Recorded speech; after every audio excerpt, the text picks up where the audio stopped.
I-set up and i-connect ang Tua camera para sa game streaming. Ipakita ang iyong mukha. Buksan ang Live Now app.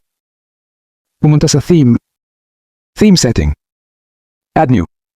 Idagdag ang larawan ng iyong laro, a QR code o text upang mas maging kaakit-akit ang iyong stream. I-tap ang screen upang ayusin ang layout.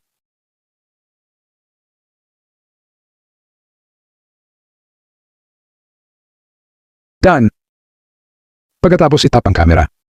I-set up ang pangalawang camera upang ipakita ang iyong mukha. I-tap ang Do Not and Save. Pangalanan ng iyong overlay, pagkatapos ay itap ang save. I-tap yung pangalan ng overlay at i-activate ito. Bumalik, itap ang Next. Piliin ang Connect upang i-link ang pangalawang camera. Lalabas ang isang connection code. Sa pangalawang device, buksan ang Tools, Live Control. Ilagay ang code mula sa pangunahing device na nagla-livestream ng game papunta sa pangalawang device na ginagamit mo bilang camera. Itap ang Connect.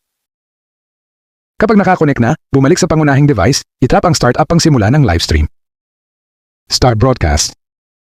Ipapakita na ngayon ng pangalawang device ang iyong muka. Maaari ka nang lumabas at maglaro ng iyong game gaya ng karaniwan. Ngayon ay maaari ka nang mag-livestream ng iyong laro at ipakita ang iyong mukha ng madali. Ang setup ay tumatagal lamang ng ilang minuto.